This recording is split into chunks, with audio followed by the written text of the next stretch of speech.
Hello everyone, आजच्या आपल्या 5व्या सेशनमध्ये आपण आज बघणार आहोत की full figure, human figure, full फिगरचं ड्रॉइंग कसं करायचं आणि त्याच्यावर लाईट जेव्हा पडतो तर त्याच्यामधले लाईट मिडल डार्क हे कसे करायचे. लास्ट जेव्हा लेक्चर होतं तेव्हा मी तुम्हाला सांगितलं होतं की प्रपोर्शन्स कसे घ्यायचे आहेत. आज त्याच सगळ्या प्रपोर्शनचं मेथड आपण सेम फॉलो करत त्याच्यावर नेमकं लाईट कसा करायचा आणि नेमकं टोन्स करताना शेडिंग कशा पद्धतीने करायची आहे, ड्रॉइंग कशा पद्धतीने करायचं आहे, कंपोजिशन कशा पद्धतीने करायचं आहे ते आज आपण आपल्या या व्हिडिओमध्ये बघणार आहोत. तर मी आज तुम्हाला हाफ इम्पिरियर पेपरवर पूर्ण ड्रॉइंग फ्रॉम लाईफ करून दाखवणार आहे, पण तुम्हाला ते क्वार्टर साईजमध्ये देखील क्वार्टर साईजमध्येच करायचं आहे. त्याच्यामुळे तुम्हाला व्यवस्थित दिसावं म्हणून मी फक्त हाफ इम्पिरियर पेपर यूज करत आहे, ज्याच्यामुळे तुम्हाला व्यवस्थित डिटेलमध्ये ते बघता येईल. पण ती असाइनमेंट क्वार्टर साईजवर असणार आहे तुमची.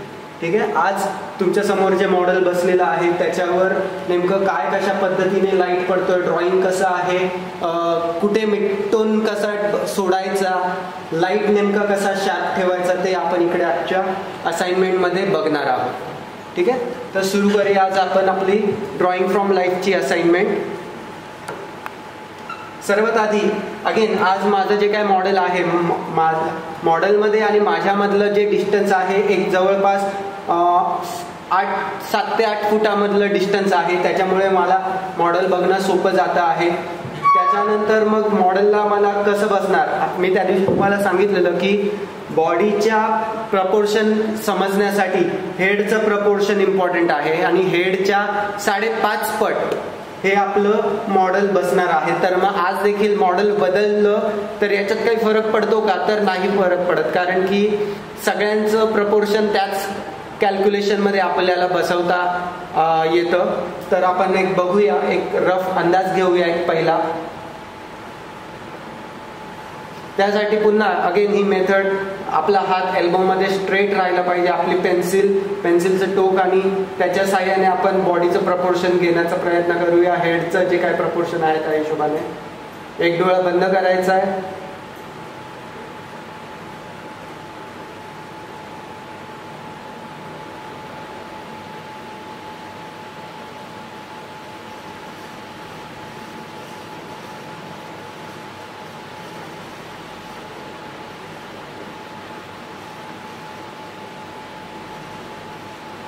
तर आज देखील त्याचा हेड बरोबर चीन पासून फोरहेड लाईन जर मी पकडली तर 5.5 हेडमध्ये माझं बरोबर मॉडेल बसत आहे, सेट होत आहे. आज माझ्या मॉडेलच्या जे काय मी कंपोजिशन केलं आहे, बसण्याची जी पद्धत आहे त्याच्यामध्ये मी ऑफ साईड जी आहे त्याची ती जास्त सोडण्याचा प्रयत्न केला. लास्ट टाइम मी जे काय मॉडेल दाखवलेलं ते सेंटरला होतं आणि मग त्याला कसं ऑफ कंपोज कसं करायचं ते मी दाखवलेलं. आज थोडंसं मॉडेलला बसण्याची पद्धत मी क्रॉस ठेवली आहे, ज्याच्यामुळे त्याचं कंपोजिशन आज बदलणार आहे. पण आज देखील मला ते ऑफ कंपोजिशन, सेंटर कंपोजिशन न करता त्याचं मी थोडंसं राईट साईडला त्याचा लुक जो आहे तो राईट साईडला ठेवण्याचा प्रयत्न केला आहे. त्याच्यामुळे माझी लेफ्ट साईड ही जी आहे निगेटिव्ह स्पेस जास्त सुटत आहे. मग आज त्या पद्धतीने मला कंपोजिशनला सेट करायचं आहे. अगेन मला हेड पासून स्पेस सोडायचे. वरतून मी 3 बोटाची स्पेस सोडली, खालून मी कमीत कमी 2 बोटाची स्पेस सोडतोय, साईडनी 2 बोटाची स्पेस सोडतोय, इथून 2 ते 3 बोटाची स्पेस सोडतोय, कारण की इकडनं मला निगेटिव्ह स्पेस जास्त आहे. माझं राईट साईड कंपोजिशन जात आहे आज. तर मला त्या पद्धतीने मला आता इकडे लेफ्ट साईडला जास्त स्पेस सोडावी लागणार आहे. अगेन ड्रॉइंग करताना स्टार्टिंग पहिली एक कॅरेक्टरची जी काही गेस्चर लाईन आहे ती मी एक ड्रॉ करून घेण्याचा प्रयत्न करतोय.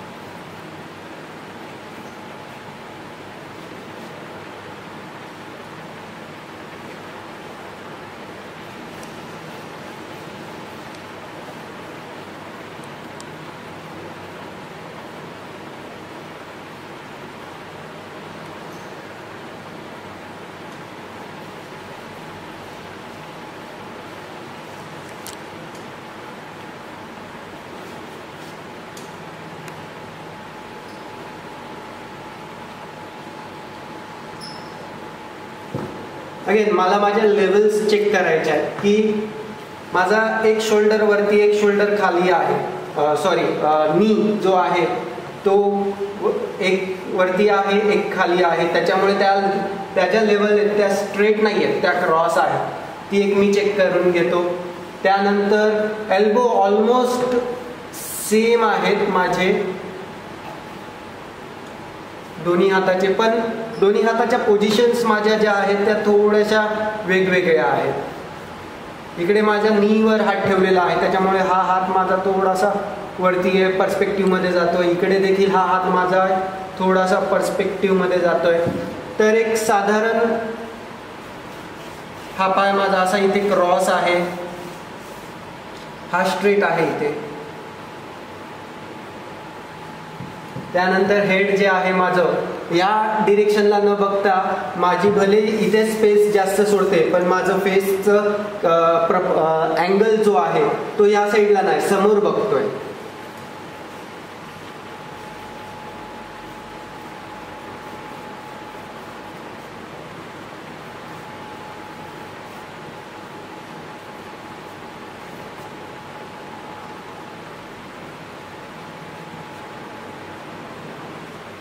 तर हा माझ्या पेपरचा सेंटर आहे.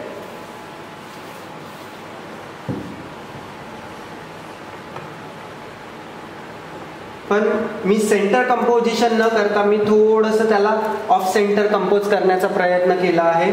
आणि मी माझं मॉडेल इकडे निगेटिव्ह स्पेस माझी इकडे जास्त आहे. आता त्याचं डिरेक्शन इकडे आहे, सर त्याचा फेसचं डिरेक्शन जिकडे आहे त्या डिरेक्शनला स्पेस जास्त सुटली पाहिजे का? तर ओव्हरऑल तुमची जी काही स्पेस आहे कंपोजिशनची ते त्याच्यावर डिपेंड करते. मॉडेलचं फेस जर त्या साईडला आहे म्हणून तिकडची स्पेस, हे जर मी इकडे घेतलं असतं तर कसं वाटलं असतं? कदाचित एक साईड जास्त हेवी झाली असती. मी ती बॅलन्स करावी म्हणून माझा फेस जो आहे मी तो सेंटरला ठेवतो आहे. ओके. आणि ही साईड जी आहे माझी बॅलन्स करण्यासाठी ती ही साईड मी इथे जास्त सोडण्याचा प्रयत्न करतोय.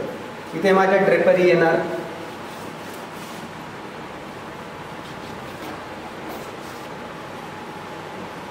तर एवढं ओके आहे माझ्यासाठी बेसिक्स, माझं कंपोजिशन मला समजून घेण्यासाठी. आता याच्या पुढे मला जे काही ड्रॉइंग स्टार्ट करायचे आहेत त्याच्यासाठी मला त्याचे डिटेल्स सुरू करताना मी त्याचे काही बेसिक्स जे आहेत ते स्टार्ट करतो.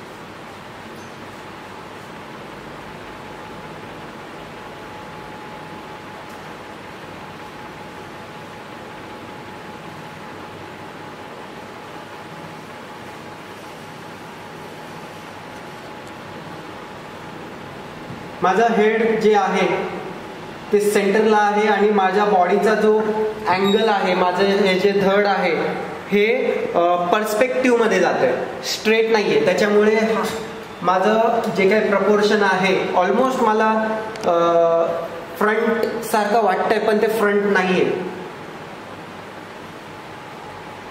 अगेन हा माझा नेकचा सेंटर, नेकच्या सेंटर पासून माझी चिन लाईन ते माझी ही फोरहेड लाईन, हे मे प्रपोर्शन आहे माझ्या शोल्डरचं, तर ते इथे येत आहे. इथून पुन्हा हे माझं शोल्डरचं प्रपोर्शन ते इथे येत आहे.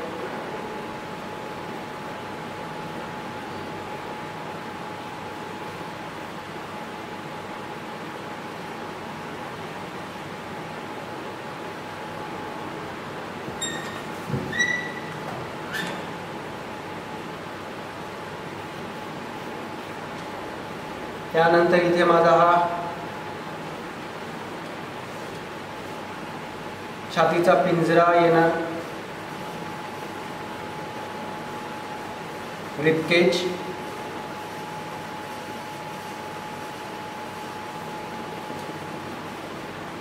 स्टमक. आता स्टमक करताना एक गोष्ट लक्षात ठेवायची की मी अगदी स्ट्रेट बसलो आहे.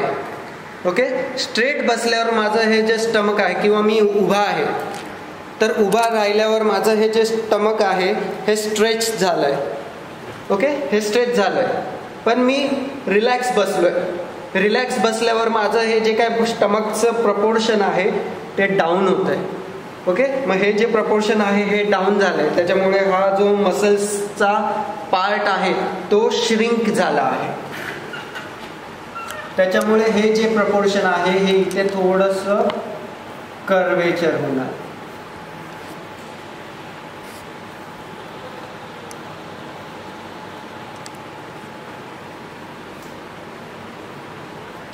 माझं जे एल्बोचं प्रपोर्शन काय कसं असलं पाहिजे, जिकडे माझ्या छातीचा हा जो पिंजरा आहे ह्या पिंजऱ्याच्या नुसार माझं जे शोल्डर लाईन आहे, शोल्डर लाईन ते माझी एल्बो लाईन, ही माझ्या लास्ट रिप जी लाईन असते, ही माझी लास्ट रिप जी लाईन आहे त्याच्या लेवलला माझा शोल्डर असतो.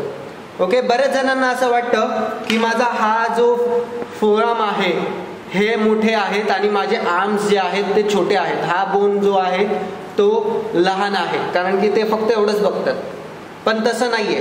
जर मी माझा हात जर बेंड केला एल्बो मधून आणि माझी ही जी पेन्सिल जर मी पकडली तर कुठे येते, तर ती माझ्या रिस्ट लाईन जी आहे ती माझ्या शोल्डर लाईनच्या खाली येते. म्हणजे माझं एल्बो पासून ते माझ्या रिस्ट पर्यंतचे हे जे बोन आहेत हे शॉर्ट आहेत आणि एल्बो पासून ते माझा शोल्डरचा बोन जो आहे हा मोठा आहे आणि त्याची लेंथ काय आहे तर माझी रिब लाईन आहे. बरेच जणांची जे हात काढतात ते पेल्विस लाईन पर्यंत काढतात, पण पेल्विस लाईन पर्यंत हात नसतो. मी डाऊन बसलोय, आता माझे एल्बो जे आहेत ते खाली आलेत, पण त्याचं प्रपोर्शन तेवढं नाहीये, कारण की मी हे जे आहे बॉडीचं प्रपोर्शन टॉर्सोचं तर ते श्रिंक केलं आहे, डाऊन केलं आहे, म्हणून माझे एल्बो खाली आहे. आता हे एवढेत, पण माझं ॲक्च्युअल प्रपोर्शन तेवढं नाही. ॲक्च्युअल प्रपोर्शन माझं रिप्स पर्यंतच आहे. त्याच्यामुळे हाताचं प्रपोर्शन घेताना या सगळ्या गोष्टी अनाटमीच्या रिलेटेड गोष्टी आहेत त्या लक्षात ठेवणं गरजेचं आहे की हे प्रपोर्शन जास्त असलं पाहिजे, हे प्रपोर्शन कमी असलं पाहिजे.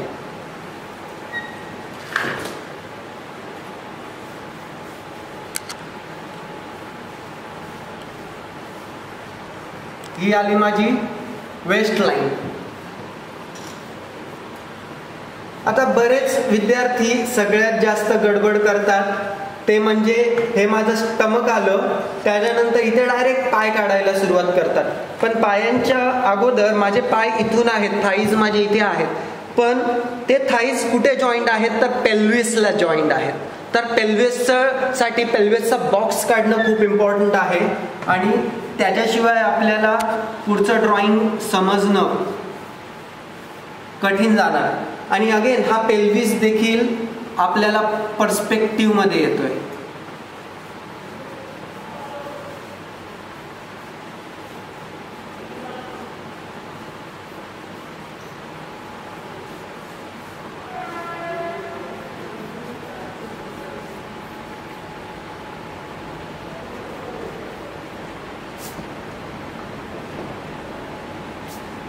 आणि या पेल्विस मधून पाय बाहेर येत आहेत आणि ते पुढे जात आहेत.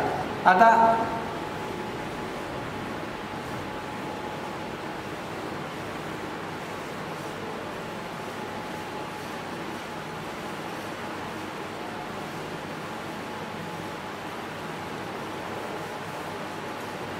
हे झालं माझं सर्कल जे काय आहे, हा माझा पेल्विसचा पोर्शन, हा स्टमक पोर्शन, इथे माझं रिबकेज. आता माझं स्टर्नम जे आहे माझ्या नेक पासून ते माझ्या स्टर्नमची लाईन जी आहे, छातीच्या पिंजऱ्याचे जे इकडे बोन्स जॉईंट होतात, इथून हे जे प्रपोर्शन आहे हे जे आहे ते माझं स्टर्नमचं प्रपोर्शन ते माझ्या हेडच्या प्रपोर्शनला आहे. म्हणजे जेवढं माझं हेडचं हे प्रपोर्शन आहे इथून तीच लाईन मी खाली कंटिन्यू केली तर माझं नेक्स्ट प्रपोर्शन जे आहे ते स्टर्नमचं जेवढं प्रपोर्शन आहे ते एवढंच असणार आहे.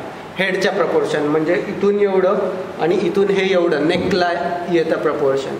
हे प्रपोर्शन सेम आहे. सेम माझ्या चीन पासून फोरहेड लाईन पासून पर्यंतचं जे काय प्रपोर्शन आहे तेच माझ्या नेक लाईन पासून माझ्या शोल्डर लाईन पर्यंतचं आहे. हे क्लेविकल बोन आहे. क्लेविकल बोनचं पण प्रपोर्शन सेम आहे. माझा बॅक जो स्कॅप्युला आहे स्कॅप्युलाचं पण प्रपोर्शन सेम आहे. स्कॅप्युला व्हर्टिकल जर पकडलं प्रपोर्शन म्हणजे स्कॅप्युला जर मी व्हर्टिकल पकडला किंवा हॉरिझॉन्टल पकडला तर ते प्रपोर्शन, माझ्या क्लेविकल बोनचं प्रपोर्शन, माझ्या हेडलाईनचं प्रपोर्शन, हे सगळे प्रपोर्शन हेडच्या प्रपोर्शनेटिव्ह आहेत. त्याच्यामुळे ड्रॉइंग करताना गडबड नाही झाली पाहिजे की प्रपोर्शन नेमकं कसं किती घ्यायचं किंवा काय घ्यायचं. तर मी अगेन इकडे मी आठवण करून देतो की ही माझी चीन लाईन पासून फोरहेड लाईन जी आहे तेच माझं शोल्डरचं प्रपोर्शन आहे. इथे अगेन चीन लाईन पासून फोरहेड लाईन पर्यंतचं जे काही डिस्टन्स आहे ते माझ्या स्टर्नमचं प्रपोर्शन आहे. म्हणजे माझा स्टर्नम इथे कुठे येतो, हे माझं झालं स्टमक, हे झाली माझी वेस्ट लाईन. आणि इथून माझे थाईज स्टार्ट होतात.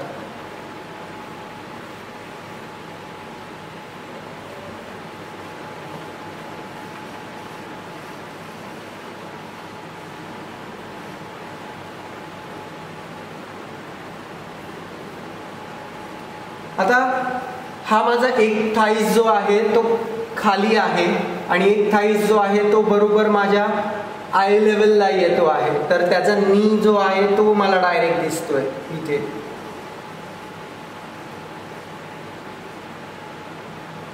आणि हे त्याचं मला साईड अँगलने त्याची मला सीट दिसते आहे.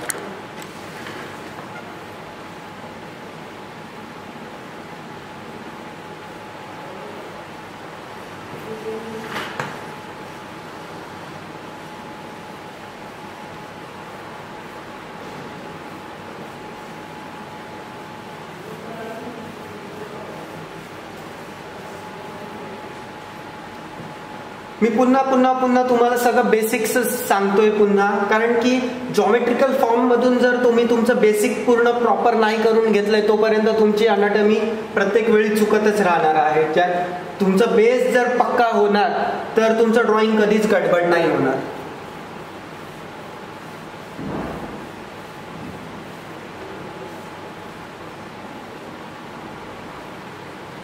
कफ लाईन,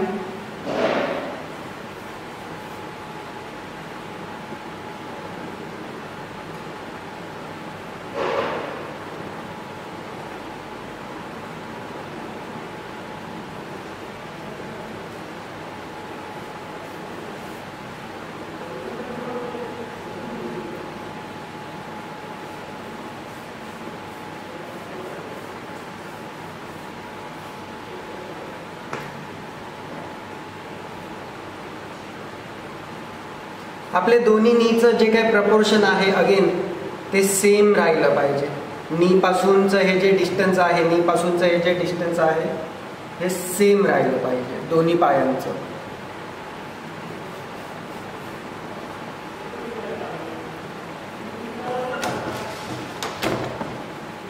आणि मग हा पाय पुढे येणार.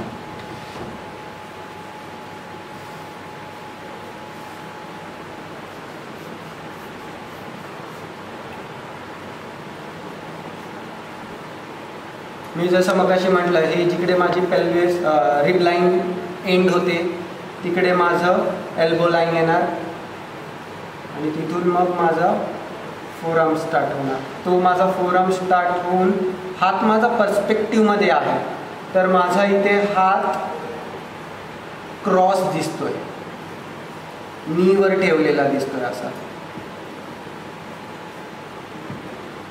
तुम्हाला नीट क्लिअर व्हावं म्हणून मी थोड्याशा लाईन हलक्याशा रबाउट करून घेतोय.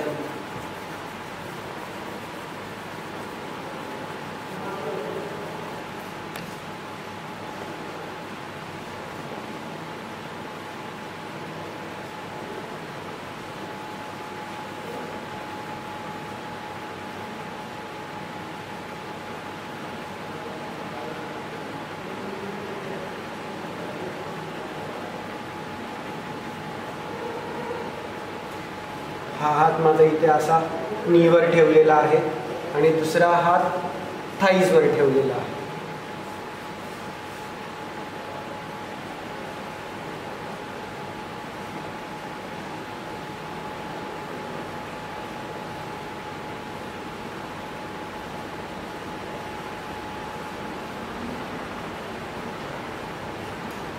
हा देखील तुम्हाला हात जो आहे खूप पर्स्पेक्टिव्हमध्ये दिसणार. तर काळजी नाही करायची, व्यवस्थित समजून घ्या त्याचं ड्रॉइंग काय आहे.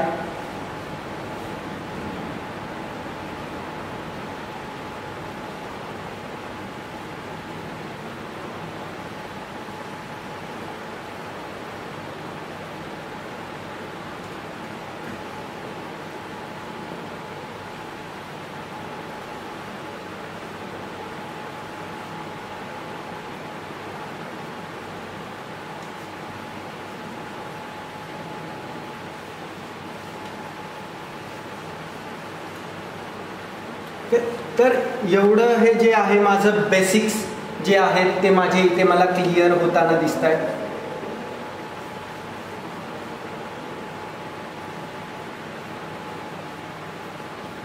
आता हळूहळू ह्या सगळ्या माझ्या ड्रॉइंगला मला फायनल करत जायचं आहे आणि फायनल करताना याच्यातले जे काही बारकावे आहेत, शॅडो प्लेन्स जे आहेत ते पहिले प्लेन्स करून घ्यायचे आणि मग त्याच्यावर पडणारा जो काही लाईट आहे तो आपण डिटेल करत जाणार आहोत.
अगेन नोज लाईन हा इकडे पर्स्पेक्टिव्हमध्ये जात आहे.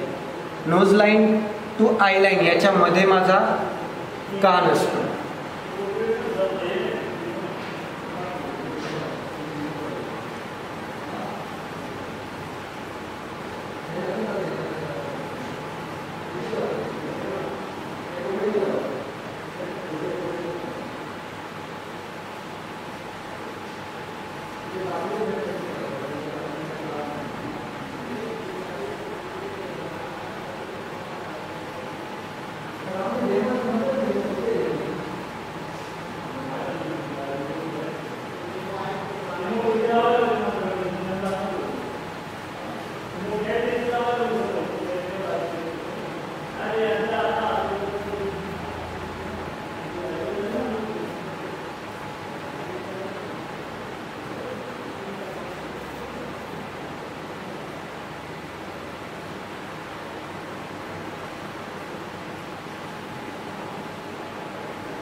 तुमचं मॉडेल कशा पद्धतीचा आहे, त्याचा बांधा कसा आहे, तो खूप उंच आहे, तो मध्यम स्वरूपाचा आहे किंवा जाड बांध्याचा आहे, किडकिडा आहे, तर त्या पद्धतीने तुमच्या ड्रॉइंग्सच्या लाईन्स देखील तुम्हाला कॅप्चर करता आल्या पाहिजेत.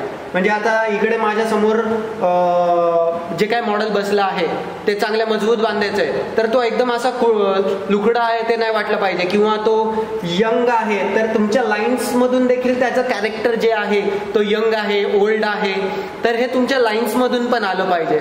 तर आपल्या लाईन्सचा क्वालिटी जी आहे ती त्या पद्धतीने आपल्याला त्याचं कॅरेक्टर पकडताना समजून घेणं आणि ड्रॉ करणं ते गरजेचं आहे. आता तो दाढीवाला आहे किंवा काय, तर तो यंग आहे, तो 60-70 वर्षाचा म्हातारा नाही वाटला पाहिजे, किंवा जाडा आहे तर तो एकदम किडकिडा नाही वाटलं पाहिजे. ड्रॉइंग करताना ह्या सगळ्या गोष्टी समजून घेणं आणि ड्रॉइंग करणं खूप महत्त्वाचं आहे.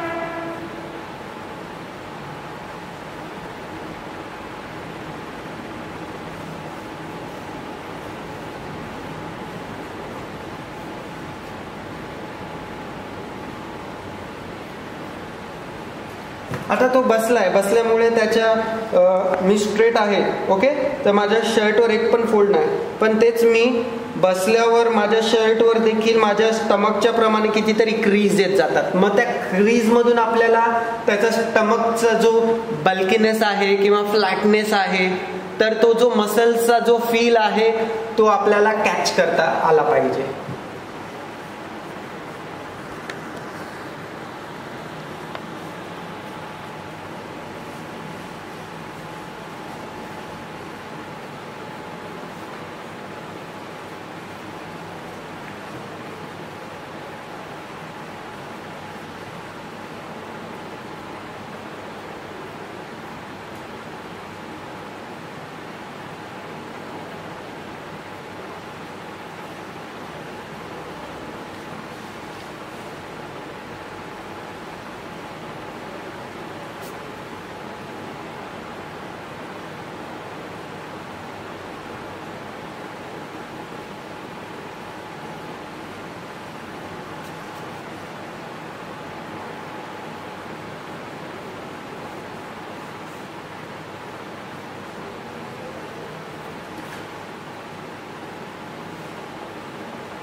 तुम्हाला इथे आता ड्रॉइंग करताना हे थोडंसं गडबड वाटेल, कारण की सर रिस्ट नाही दिसत आहे, तुम्हाला रिस्ट नाही दिसत आहे, डायरेक्ट हा आर्म दिसतोय, हा फोर आर्म दिसतोय आणि डायरेक्ट हा हँड दिसतोय, कारण की तो पर्स्पेक्टिव्हमध्ये तसा आला आहे.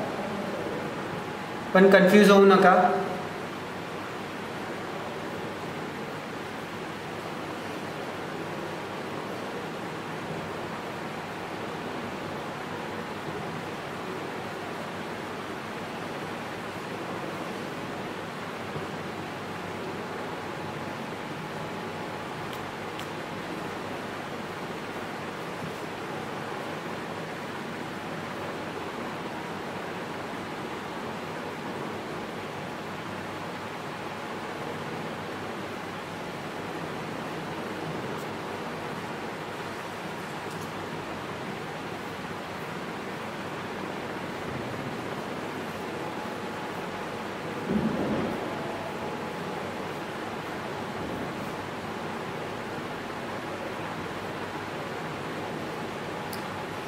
आता हा हात मला पूर्ण नाही दिसत आहे, पण हा हात पूर्ण दिसतोय मला. तर माझ्या हेडच्या प्रपोर्शनेटिव्ह जे काय माझं हेडचं फोरहेड लाईनपासून ते चिन लाईनचं प्रपोर्शन आहे, ते माझा हाताचं प्रपोर्शन इथे असणार आहे.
एक साधारण माझं जे काय ड्रॉइंग आहे हे माझं बऱ्यापैकी पूर्ण झालेलं आहे. माझी स्पेस जी आहे ती बऱ्यापैकी सगळीकडनं व्यवस्थित सुटली आहे.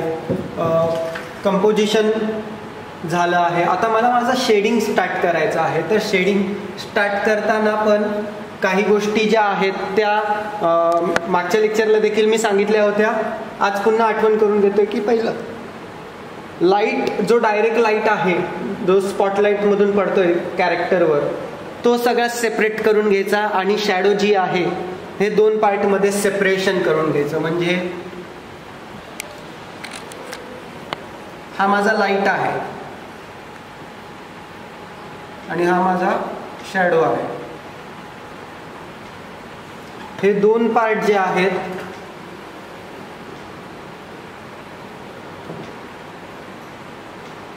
हे सेपरेट करून घ्यायचं. एक लाईट आणि एक शॅडो. आज पण पुन्हा ड्रॉइंग डेमो करताना मी तुम्हाला संपूर्ण चित्र पूर्ण करून दाखवू नाही शकत. मी एक छोटासा पार्ट जो आहे एक साधारण हेडचा आणि एक थोडासा स्टमकपर्यंतचा आहे ते पार्ट मी तुम्हाला करून दाखवणार आहे.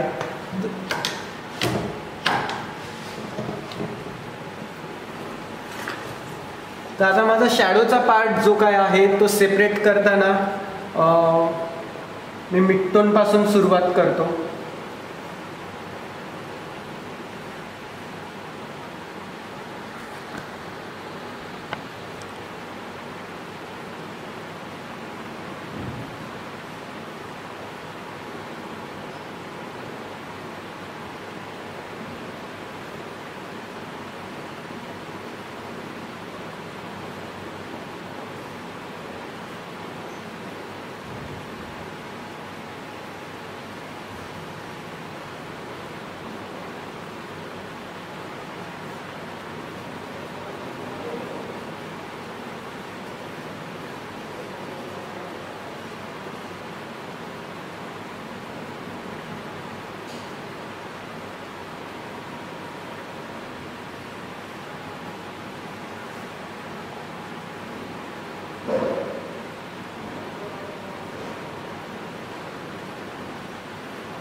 तुम्ही जेव्हा काम करत असतात तुम्हाला सांभाळायचं आहे की तुमच्या खालच्या लाईन ज्या आहेत त्या डॅमेज नाही झाल्या पाहिजेत. त्याच्यामुळे हाताखाली एक पेपर तुम्ही घ्यायचा आणि पेपर घेऊन हे रेंडरिंग करायचं आहे. आता लाईट पडतोय त्याच्यामुळे ऑटोमॅटिकली शॅडो पण क्रिएट होणं साहजिक आहे. मग आता माझा शॅडोचा पार्ट नेमका कसा आहे, तर तो अशा पद्धतीने काहीतरी पडतो आहे. शॅडोचा पार्ट हेडची शॅडो पडते आहे आणि हा सगळा पोर्शन शॅडो मधला आहे.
हळूहळू लाईट जो आहे तो एन्हान्स करण्यासाठी शॅडोला व्यवस्थित बघायचं, त्याच्यामधले डार्क टोन्स बघायचे नेमके कुठे आहेत किंवा काय, आणि ते हळूहळू वाढवत जायचे.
आता नाकावर माझ्या टिपवर इकडे हायलाईट पडतोय, तर तो मी हायलाईटसाठीचा टोन जो आहे तो सोडणार आहे, पेपरचा सोडायचा आहे.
आता त्याचा केस जे आहेत दाढीचे ते करताना त्याच्यावर देखील लाईट आहे, म्हणून ते पूर्ण फ्लॅट नाही भरायचे. त्याच्यामध्ये पण काही काही ठिकाणी त्याची स्किन ट्रान्सपरंट अशी दिसते केसांच्या मधून, पण त्या ब्लॅक दाढीवर पण काही ते लाईट पडतोय. मग तो नेमका इफेक्ट कसा आहे, तर काही काही ठिकाणी फक्त डार्क होतंय, काही काही ठिकाणी ते लाईट दिसतंय. मग तो इफेक्ट आपल्याला तो पेन्सिलमधून आणायचा आहे.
आता अगेन मी मागे जसं सांगितलेलं की इथून माझा लाईट आहे, ओके, नंतर माझा मिडटोन आहे, इकडे माझा कोर ऑफ शॅडो क्रिएट होणार आणि इकडे माझा रिफ्लेक्टेड लाईट आहे. तो आता रिफ्लेक्टेड लाईट मला वर उचलायचा आहे. तो ह्या लाईट एवढा स्ट्रॉंग नाही आहे, पण ह्या लाईटपेक्षा ह्या शॅडोमध्ये जर जेव्हा तो येतो तिकडे त्याच्यापेक्षा लाईट आहे. मग तो आणण्यासाठी मला माझा कोर ऑफ शॅडो जो आहे तो डार्क करावा लागणार आहे.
अशा पद्धतीने हा जो कॉन्ट्रास्ट आहे हा हळूहळू वाढत जायचा की माझा हा लाईट स्ट्रॉंग दिसत जाईल आणि हा माझा रिफ्लेक्टेड लाईट जो आहे तो सॉफ्ट होत जाणार. हे शॅडोमधलं काम सगळं सॉफ्ट झालं पाहिजे आणि लाईट हा नेहमी वर उचलला गेला पाहिजे.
आता तुम्ही आणखीन एक करू शकतात की जसं हेड मी करतो आहे, आता हेडचं मी फक्त डिटेलिंग दाखवलं, पण तुम्ही संपूर्ण पेपरवर एक पहिला टोन भरून घ्यायचा आणि मग त्याच्यामधले तुमचे जे काय हायलाइट्स आहेत ते रब आउट करून घ्यायचे आणि मग पुन्हा शॅडोमधलं काम सुरू करायचं.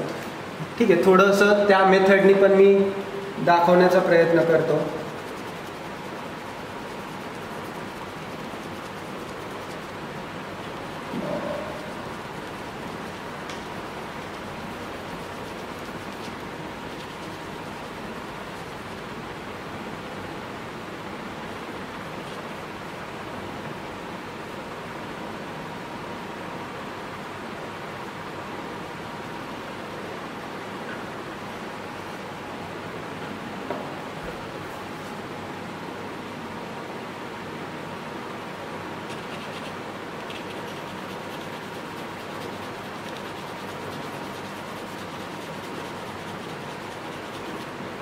मी एक हलका टोन लावून घेतलाय त्याच्यावर. माझ्या ह्या पेपरपेक्षा हा माझा एक टोन आहे हलका. का? कारण की तुम्हाला मी सांगितलेलं आठवत असेल की प्युअर लाईट कुठेच नसतो. ओके, त्या मॉडेलवर जो काही पडतोय लाईट याची इंटेन्सिटी जी काय आहे ती स्किन टोन मध्ये मर्ज होऊन ती कुठेतरी प्लस मायनस झालेली असते, कमी झालेली असते, मायनस झालेली असते. प्लस नाही होत, मायनस होणार. तर तो जो स्ट्रॉंग लाईट आहे, हायलाईट आहे, तर आता हायलाईट जो नाकावरचा जरी पकडला तो 0% नाहीये, तो कुठेतरी 3, 4 किंवा 2, 3 असा काहीतरी आहे. त्याच्यामुळे प्युअर लाईट इथे पेपरवर कुठेच नाही आहे. तर नेहमी एक टोन भरून घ्यायचा. ओके, आणि मग त्याच्यामधले जे काही टोन्स आहेत ते रब आउट करून घ्यायचे. त्याच्यामुळे मी इकडे सपोज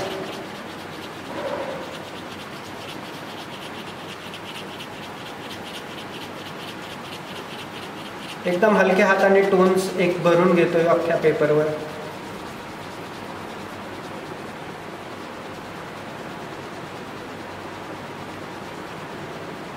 पेपरच्या बाहेर ते जाते, मॉडेलच्या बाहेर जाते, घाबरायचं नाही, बिंदास करायचं. नाहीतरी आपल्याला हे ड्रेपरीमध्ये कव्हर करायचंच आहे.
सपोज आज एक मिड टोन मी भरून घेतला, आता मला त्याच्यातला नेमका लाईट जो काय आहे तो पकडायचा आहे. पुन्हा मी माझ्याकडचा जो इरेझर आहे, इरेझरनी त्याच्यावरचा जो लाईट आहे तो कॅप्चर करण्याचा प्रयत्न करतो.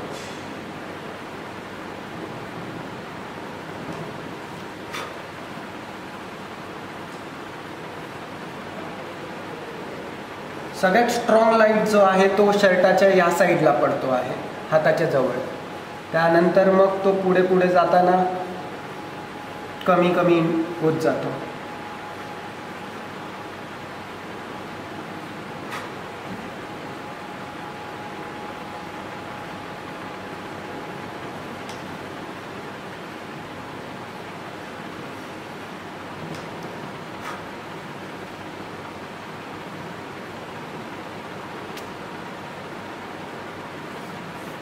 हा असं थोडाफार मी पुन्हा माझे जे काय हायलाईट्स आहेत ते, आता हे हायलाईट्स आल्यावर पण काही ठिकाणी मला वाटतं की नाही याची इंटेन्सिटी मला कुठेतरी कमी पाहिजे, मी पुन्हा ती कमी करू शकतो. म्हणजे ह्याच्यापेक्षा हा लाईटच दिसतोय पण तो एवढा स्ट्रॉंग नाही ठेवायचा आहे मला, तर पुन्हा मी त्याला थोडासा पुन्हा डल करून घेतला, कमी करून घेतला त्याची इंटेन्सिटी. आणि मग त्याच्यामधले जे काही माझे टोन्स आहेत ते पुन्हा मी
अगेन हा माझा लाईट, हा मिडल, हा माझा शॅडो.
ड्रॉइंग करताना जसं आपण लाईन ड्रॉ करतो त्याच्यामध्ये मी तुम्हाला दिसेल की काही ठिकाणी लाईन मी थिक केल्यात, काही ठिकाणी लाईन थिन ठेवल्यात. तर जसं आपण टोन्स क्रिएट करतो तसं लाईन्स पण तुमच्या राहिल्या पाहिजेत. काही ठिकाणी लाईन जिकडे लाईट पडते एखाद्या ठिकाणी ती लाईट अशी अस्पष्ट दिसते तर ती लाईन थिन झाली पाहिजे. शॅडोमध्ये येताना मध्येच ती लाईन मिड टोन मधून मध्येच एकदम डार्क होत जाणार. तर ही लाईन मधली जी काय म्हणतात ते नजाकत जी आहे, नजाकत ऍक्च्युली उर्दू वर्ड आहे, पण त्याच्यामधलं जे सौंदर्य आहे त्याच्यातलं जी लय आहे ती काही ठिकाणी लाईट होते, काही ठिकाणी मिड टोन मध्ये जाते, काही ठिकाणी एकदम गडद होते, डार्क होते, जाड होते.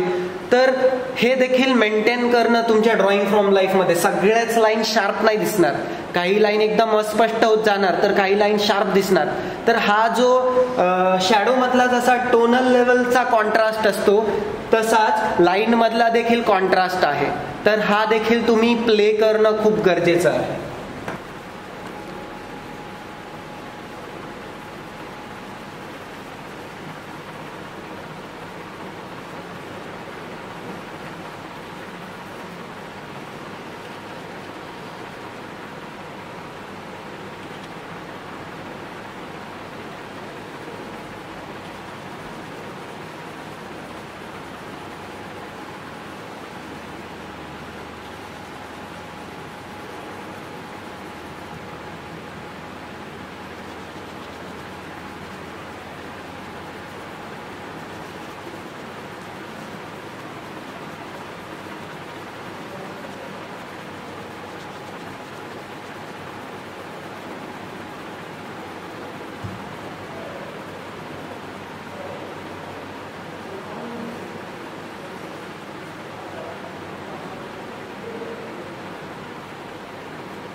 जर तुम्हाला इथे दिसेल माझा लाईट इकडे स्ट्रॉंग वाटायला लागला. आता हा माझा हळूहळू शॅडो मध्ये जायला लागलाय टोन.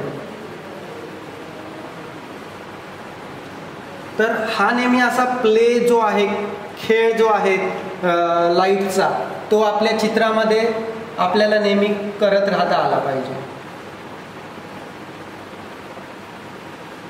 पेशन्स ठेवायचे, पेशन्स ठेवून व्यवस्थित करत गेलात तुम्ही तर व्यवस्थित होणार ते.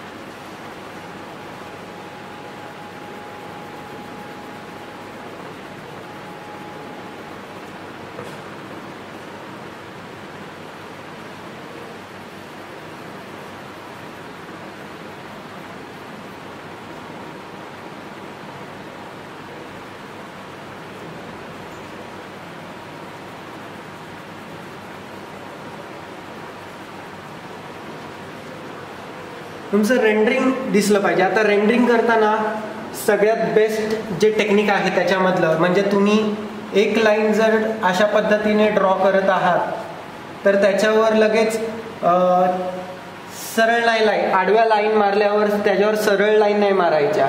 म्हणजे ही सरळ लाईन मी मारली किंवा आडवी लाईन अशी मारली त्याच्यावर डायरेक्ट अशा या सरळ लाईन नाही मारायच्या, ज्याच्यामुळे चेक्स क्रिएट होतील. चेक्स क्रिएट झाल्यावर ते थोडंसं मेसी वाटायला लागतं, तर ड्रॉइंग गडबड किंवा शेडिंग गडबड वाटायला लागते. नेहमी कसं पाहिजे, तुम्ही या क्रॉस लाईन मारल्या त्याच्यावर क्रॉस लाईन पुन्हा तशाच न मारता हलकासा त्याचा अँगल जो आहे तो चेंज करायचा, ज्याच्यामुळे त्या जवळजवळच्या टोनल लेवलला वाटतील आणि ते टोन्स क्रिएट होतील. तिकडे डायरेक्ट चेक्स नाही क्रिएट झालं पाहिजे शेडिंग करताना.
अगेन कॉन्ट्रास्ट एक क्रिएट झाला पाहिजे. तुमची जीन्स, तुमचं टी शर्ट, आता टी शर्ट जीन्सपेक्षा डार्क आहे आणि स्किन टोनपेक्षा पण डार्क आहे, तर मग आपला स्किन टोन आणि टी शर्टवर भले लाईट पडतोय, पण आपल्या टी शर्टचा कॉन्ट्रास्ट जर बघितला स्किनपेक्षा आणि जीन्सपेक्षा तर तो डार्क आहे. मग ओव्हरऑल तुमचा शर्टवर जो काही लाईट पडलेला आहे तो स्किन टोन एवढा नाही सोडून चालणार आहे, तो त्याला कुठेतरी डार्क लेवललाच आपल्याला आणून ठेवावा लागणार आहे. त्याच्यामुळे शर्ट आपला डार्क आहे, जीन्स लाईट आहे, हा जो पेपर ब्लॅक अँड व्हाईट मध्ये पण हा जो कॉन्ट्रास्ट आहे तो आपला मेंटेन राहायला पाहिजे.